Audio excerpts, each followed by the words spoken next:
মুসলমান ইসলাম নারীকে বোরকা পরা, ইসলাম নারীদেরকে পরাধীন করে রেখেছে। এই শিয়ালগুলোর আন্দোলন দেখে আমরা ঘাবড়ে গেলে হবে না। কেন শিয়াল তো চাইবে মুরগি যেন খাঁচার মধ্যে না থাকে, শিয়াল তো চাইবে মুরগি যেন ডোপের মধ্যে ভরা না থাকে, শিয়াল তো চাইবে মুরগির মালিক যেন মুরগিকে ছেড়ে রাখে। যদি না ছেড়ে রাখে শিয়ালের পেট ভরবে না। তাই মানুষের মধ্যে কিছু চরিত্রহীন মানবরূপী শিয়াল আছে, তারা তো চাইবে মহিলারা যেন ছোট ছোট কাপড় পরে উলঙ্গ হয়ে থাকে, তবেই তো আমরা তাদেরকে ভোগ করবো, নেশা মিটাবো। এই মানবরূপী পশুগুলোর হাত থেকে তুমি তোমার বোনকে বাঁচাও, আমি আমার বোনকে বাঁচাই, তুমি তোমার পরিবারকে বাঁচাও, আমি আমার পরিবারকে বাঁচাই। এটা যেমন পছন্দ করি, ঠিক তেমনি মহান স্রষ্টা তার শ্রেষ্ঠ সৃষ্টি মায়ের জাত নারীকেও বাঁচাতে চায়। আরো জোরে বলুন সুবহান।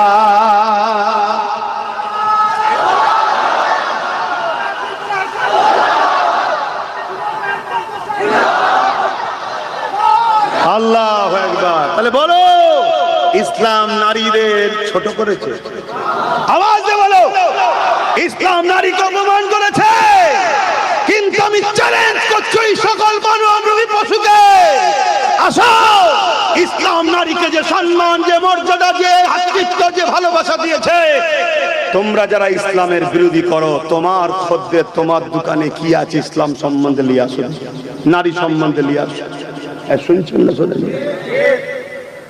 তাহলে ইসলামের মোকাবেলায় এরা যখন পারছে না, তখন এদের হাতে রাজ পাওয়ার আছে, দাঁড়িয়ে বলে দিল ইসলামে নাকি রেপ করা পাপ নাই। কেন? ও বেঈমান, ও জালিম, ও মানবরূপী পশু জানে যে আমি যাই বলি বাংলায় দিদি আমায় ধরবে না, তুমি তো দিদিরই লোক। এই কথা বুঝছেন না? আপনাদের কষ্ট হচ্ছে নাকি? এখানে কেউ আছে নাকি আল্লাহ থেকে মমতা আগে? তো ও তো জানে দিদির পুলিশ আমায় ধরবে না, আমি তো দিদির লোক। আমি যখন আজানের বিরুদ্ধে কেস করেছিলাম, তখন আমি দিদির দলে গেছিলাম, মোল্লারা আমাকে ভোটও দিয়েছে। দিয়েছে না দেয়নি? ও আগে আজানের কেস করেছিল, জানেন? আজানের বিরুদ্ধে এক কথা বলছে না, তখন মমতার দলে ছিল, তখন মুসলমান ওকে ভোট দিয়েছে না দেয়নি? যে মুসলমান তার আজানের বিরুদ্ধে কেস করাকে ভোট দেয়, সেই কোয়ালিটির লোকগুলো ইসলামের বিরুদ্ধে কথা বলবে না? বলবে না? তাহলে দোষটা ওদের দিবার আগে আমাদেরও আছে না? না, শুধরে যাও, না আল্লাহর পক্ষ থেকে মার আসবে, আল্লাহর পক্ষ থেকে মার আসবে। যেমন একটা অলরেডি ভয়ঙ্কর মার শুরু হয়ে গেছে, তোমরা জানো কি জানি না, কি বলো তো? ও তো ছোটখাটো ব্যাপার, ওর থেকেও ভয়ঙ্কর। এসআইআর, আমার কথা বিশ্বাস করবে কি জানি না, পশ্চিমবাংলার মুসলমানদের এসআইআর নিয়ে ভয় পাওয়ার কোনো ব্যাপার নেই। কেন? কেউ বাংলাদেশ থেকে আসে না। গেঁজা খেয়ে কথা বললে তো হবে না। যদি কেউ বলে বাংলাদেশ থেকে মুসলমান এসে গেঁজা হয় বিক্রি করে না, নেজা গেঁজা খায়, দুটোর মধ্যে একটা। এ কথা বুঝছেন না? বোঝেন না? আর সর্বপ্রথম এই কথাটা কে বলেছিল আবার জানেন তো? খোঁজ নিয়ে দেখে, খোঁজ নিয়ে দেখে। একটা প্রবাদ বাক্য আছে, বাঁশ কেন ঝাড়ে, আর তারপরটা বললাম না, তারপরটা বললাম না। আমরা নিজেদের ক্ষতি নিজেরা করছি। কেন একে তাকে ভোজ দিচ্ছেন? এসআইআর নিয়ে বাংলার মুসলমানদের ঘাবড়াবার কোনো ব্যাপার নেই। হ্যাঁ, বাংলার মুসলমানরা একটা জায়গায় ফাঁসতে পারে, কি 2002 কাগজে নাম থাকলে তার চিন্তা নেই বলছে, তাই তো নাকি? 2002 কাগজটা কার হাতে? তারা যদি ওখানে বসে বসে বাদ দেয়, তাহলে বিপদে পড়ে যাবে। এক কথা মাথায় ঢুকছে না? ঢুকে নেই। যদি ওখান থেকে বাদ না দেয়, তাহলে 100-র মধ্যে ঈদে বকরা ঈদের দিন নাও যায়, ভোট দেবেন, এটা হতে পারে? সব লাইন ক্লিয়ার করে রেখে দিয়েছে, সব ঠিক আছে। একদিকে তো বেঁচে গেলে আজকে না, কিন্তু একটাই ডাউটের বিষয়, এই বিষয়টা একটু ভাবার বিষয়। কি 2002 যদি নাম থাকে তাহলে টেনশন নেই। যখন এ কথা বলেছিল, আমরা তো সব সময় ধীরে চলি, আমার আব্বা দেখবে, আমার আম্মা দেখবে, আমার দাদা দেখবে, আমার, আরে নিজে দেখো। তখনই যদি সবাই নেট থেকে তুলে নিতে কাগজটা, তাহলে নিশ্চিন্তাই থাকতে। কেন এখন শুনছি নাকি আর সার্চ করলে দেখাচ্ছে না, এই জায়গাতেই আমার ডাউট হচ্ছে। কিন্তু আমার নাম নেই দেখি, কথা বুঝছেন তো নাকি? আমি কিন্তু কোনো টেনশনে নেই, কথা বুঝে আসছে না? নাই, কেন আমি জানি যদি ধরা আমি পড়ি, আমার পড়ার আগে আমি চ্যালেঞ্জের সাথে বলছি আমার দেশের প্রধানমন্ত্রীকে ধরা পড়বে। ওই দেশের নয়, ও দেশের নয়, এখানকার কোথায় শুনছেন তো নাকি? আমি যদি ধরা পড়ি এই বাংলাতে, আজকে যিনি ইফতার খেয়ে খেয়ে এত বড় হলেন পূর্ব মেদিনীপুরেরটা, ও আগে ধরা পড়বে। ওই জন্য আমি নিশ্চিন্তাই করছি। শুনছেন তো নাকি? তা আপনারা টেনশন আছেন? এই টেনশন দেখিয়ে তো একজন তাড়া করছে, আর একজন ঘরের দরজা খুলছে, চলে চলে চলে চলে চলে, আমি আছি কোলে তুলে নিয়ে ঘরের দোর বন্ধ করে না খেয়েই তো আমাদের মারছে। এটা পলিসি, কথা মাথায় ঢুকছে তো নাকি? অতএব ঘাবড়াবার কিচ্ছু নেই, কিন্তু নিজেকে নাকে তেল দিয়ে ঘুমালে হবে, নিজেকে ভাবতে হবে। সেই ভাবনা কি? নিজেদের যা কাগজপত্র আছে সেগুলো একটু দেখুন, ঘাটাঘাটি করুন। তবে হিটলারের একটা কথা বলবো, হিটলার বলেছে, দেখাচ্ছে সমাজে সব কি, মানুষকে এত জ্বালাও, এত পেরেশানে রাখো, মানুষ যেন মনে করে আমি বেঁচে আছি, এটাই যথেষ্ট। তো যেদিন থেকে দেশের মাথায় মোদি বসেছে, পুরো দেশবাসীকে এত জ্বালাচ্ছে, জ্বালাচ্ছে না জ্বালাইনি? কথা বলেন, জ্বালাচ্ছে না জ্বালাইনি? কখনো নোটবন্দি, কখনো টাকা চেঞ্জ, কি বলে লিঙ্ক করো, কি এ লাইনে ও লাইনে, এ লাইনে ও লাইনে, এ কাগজ ও কাগজ, পেরেশান করে রেখেছে। কেন করছে জানেন? আমরা এইদিকে পেরেশান আছি আর ও ওইদিকে দেশকে বিক্রি করছে। তবে এইটুকু আপনাদেরকে বলে যেতে পারি, এতে কিন্তু খুশি হয়ে বলছি না, দুঃখের সাথেই বলছে, যারা স্বপ্ন দেখেছিল, যাদেরকে স্বপ্ন দেখানো হয়েছিল, এই বাড়িটা তোর, ওই জমিটা তোর, কি স্বপ্ন দেখেছেন না? দেখেন একটু হ্যাঁকি না বলবেন। আমাদের কিছু ভাই আছে যারা এরকম স্বপ্ন দেখে ফেলেছিল যে মোল্লাদের সব সেরিয়ে দেওয়া হবে, এই জমিটা আমি লোবো, ওই ঘরটা আমি লোবো, ওই বাড়িটা আমি লোবো। তারা কিন্তু সব থেকে বেশি ফাঁসবে। কথা কিছু মাথায় ঢুকছে? এটা কিন্তু আমি আনন্দ হয়ে বলছি না, কিন্তু তারা বোকা হয়েছে না, হয়নি। এখনো টাইম আছে, তাদের উচিত হবে, তারা 27, 28 আর আমরা 30, 35, দু ভাইকে এক্ষুনি এক জায়গায় হয়ে যাওয়া। কথা ভুল বলছি? এক জায়গায় হয়ে যেতে হবে এক্ষুনি। হয়ে গেলে সব ব্যাটা ঠান্ডা হয়ে যাবে। কিন্তু যদি ঠান্ডা না হও, যদি এক জায়গায় না হও, মনে রেখে দিও ভাইরা, একটু খোঁজ খবর লাও আসামে কি হয়েছে, একটু খোঁজ খবর লাও বিহারে কি হয়েছে। কথা কিছু মাথায় ঢুকছে তো নাকি? বিরাট বড় ফাঁসা কিন্তু ফেঁসে যাবে। আমি আপনাদেরকে বলবো, নিজেদের পায়ে দাঁড়াবার চেষ্টা করুন।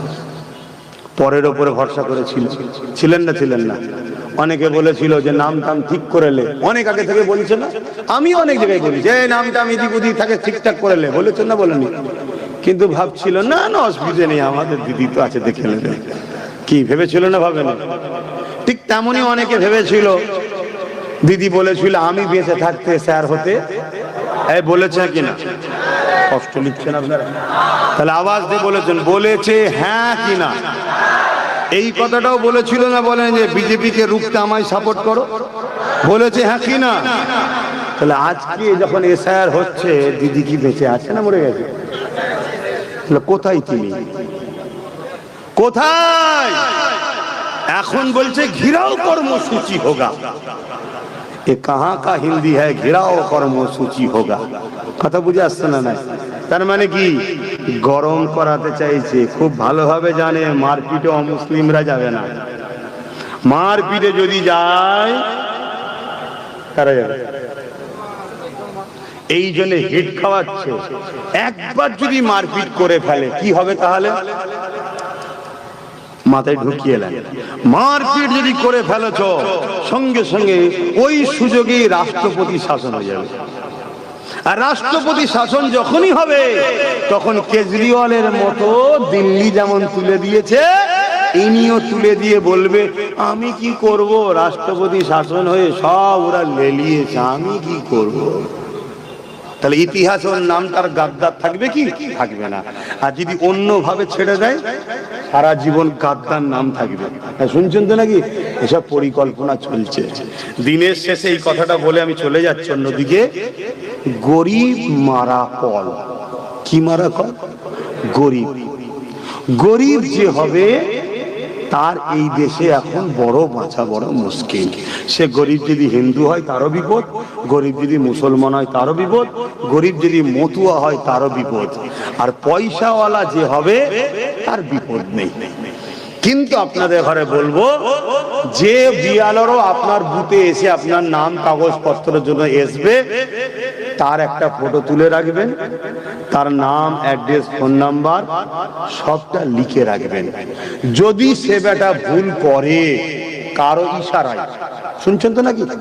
আমি তো কেউ উপরে বসে দেখতে পাচ্ছি না, যদি সে ভুল করে আমরা তার বিরুদ্ধে আইনত মামলা নিয়ে তাকে কোর্টে তুলে আপনার অধিকার আপনাকে ফিরিয়ে দেওয়া হবে। এইটুকু কথা আব্বাসের দিকে দিয়ে যাচ্ছে। বিশ্বাস আছে? বিশ্বাস আছে? আমার উপরে হাত তুলে দেখান। বিশ্বাস আছে? হাত লম্বা করে তুলে রাখেন। কিন্তু আপনাকে ওই কাজটা করতে হবে। হাত নামান। তার সাথে ঝগড়া নয়, তার নাম, তার অ্যাড্রেস, তার একটা ফটো, সে এসেছিল, সে কেন বৈধ নাগরিকের নাম বাদ দেবে? তাকে ধরা দরকার আছে না? নাই। কেউ মরে গেছে, নাম বাদ গেছে, আমরা একমত, তাই তো নাকি? এটা কি ভুল করে বললাম নাকি? না, এটা ভাই আপনাদের সাথে আমি একমত হতে পারবো না। যে মরে গেছে সে ভোট দেবে কেন? ওর বাদ দেওয়া দরকার। কে এই গ্রামের মেয়ে বিবাহ হয়ে অন্য জায়গায় চলে গেছে, তার স্বামীর সাথে সেখানে নাম আছে, এখানে সেই বোনটার নাম বাদ পাওয়া দরকার আছে না? নাই না। এই ভোট তো ভূতে আলু খাওয়া টাইপের অন্যজন দিয়ে দিচ্ছে, দরকার আছে না? নাই। তো এইগুলো হোক, এটা দেশের এসআইআর এর আগে হয়েছে, অসুবিধা নেই। কিন্তু দেশায়ের নামে যদি কেন্দ্র সরকার মনে করে মুসলিম সমাজের নামকে বাদ দেওয়া হবে, মনে রেখে দিও, এদের স্বাধীনতার পিছনে সবার অবদান আছে, মুসলমানদের অবদান সবার থেকে বেশি আছে, আলহামদুলিল্লাহ। এটা বলে গেলাম। অতএব তোমাদের ওই চালাকি ছেড়ে দেওয়া হবে না। আর এটাও মনে রাখবেন আমার মুসলিম ভাইরা, এসআইআর এ নাগরিকত্ব, কি বলে সিএ তে নাগরিকত্ব পাবে, ফর্ম লিখছেন তো, নিজে থেকে মাতাকে দিচ্ছেন, নিজে থেকে মাতাকে ভরে দিচ্ছেন ফাঁসির ফাঁদে, যে আমি এসেছি। শুনছেন তো নাকি? খুব সাবধান হওয়া, খুব বুঝে বুঝে যাক, ওদিকে আর যাচ্ছি না। এই সামান্য কিছু কথা বললাম, আপনাদের কারো কষ্ট হলো? আপনারা মনে করছেন রাজনীতি করছে কেন আব্বাস সিদ্দিক, এটা মনে করছেন? দেখুন, এটা যা কিছু বলেছি ইসলাম ইজাজত দিয়েছে। মানুষ বিপদে পড়লে তাকে বাঁচাবার রাস্তা দেখাবার নাম ইসলাম। কথা মাথায় ঢুকছে না? ঢোকে না? তাহলে আমি দুটো কথা বলেছি, এক ঘাবড়াবেন না, দ্বিতীয় যে আসবে তার তথ্যটা নিয়ে রাখবেন। মনে থাকবে? মনে থাকবে? এইটুকু মনে রাখবেন, আল্লাহ দয়ায়, নবী পাকের খাতিরে, মানুষের দোয়াতে আমার ভাই একটাই যথেষ্ট, একটাই যথেষ্ট, আলহামদুলিল্লাহ। কথা মনে থাকবে তো নাকি? আমি হুজুর হতে পারি, আমি জলসা মাহফিল করতে পারি, আলহামদুলিল্লাহ, কিন্তু মনে রাখবেন আল্লাহ দয়াতে আমার একটা ভাই আল্লাহ দিয়েছে, সে একাই যথেষ্ট। এটা মাথায় রাখবেন। তাই আপনারা চিন্তা করবেন না, চিন্তা করবেন না, কারো চক্রান্তে পড়ে আইনকে হাতে তুলবেন না। এক, দ্বিতীয় ঘুমোবেন না বা নাকে তেল দিয়ে, তাহলেও কিন্তু দুটোই ভুল হবে। আসেন বাবের আলোচনা দিয়ে ফিরে যায়, তাহলে নারীদেরকে ইসলাম কত মর্যাদা দিয়েছে। এখানে আর একটা কথা বলে যায়, গত পরশু দিনে আমার পশ্চিম বাংলাতে আর একটা মহিলা এবিপি নিউজে একটা বক্তব্য দিতে গিয়ে বলেছে ইসলাম নাকি সন্ত্রাসী ছড়ায়, সন্ত্রাসী সমাজ, সন্ত্রাসী ধর্ম, ইসলাম ইত্যাদি ধরনের কথা বলেছে, শুনেছেন? এই শুনেছেন কি বলবেন? শোনেন না? কারা কারা শুনেছেন একটু হাত তুলে দেখেন। এই কটা কেউ শোনেনি, বাকি হাত নামান। কিন্তু উত্তরপ্রদেশে যখন আম্মাজান আয়েশা হুজুরের উপরে আঘাত দিয়েছিল এক চরিত্রহীন মানবরূপী মহিলা, মানবরূপী পশু মহিলা, সেটা আমরা শুনেছিলাম না শুনিনি? কেন শুনেছিলাম জানেন? ওই বিষয়টাই আমাদের গ্রামগঞ্জের মোল্লা মৌলভী সাহেব সবাই বিরোধী করেছিল। আর আমার রাজ্যে যখন এবিপিতে বসে এক মহিলা, সে নাকি এবার বুদ্ধিজীবী, এই শুনছেন তো নাকি?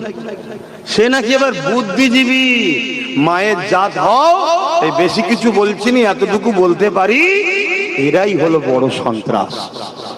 কথা বল, এরাই হলো বড় সন্ত্রাস। কেন এদের সন্ত্রাসীর মহতর জবাব সর্বসময় ইসলাম দেয়, তাই এদের ইসলামের উপরে রাগ। কিন্তু দুঃখের বিষয়, এই নিয়ে কোনো আন্দোলন আছে? আর আজকে তবুও এই মাহফিলে এসে আমি প্রতিবাদ করছি না করিনি? প্রত্যেকটা অন্যায়ের বিরুদ্ধে প্রতিবাদ করে আপনার সিদ্দিকী। এজন্য আপনার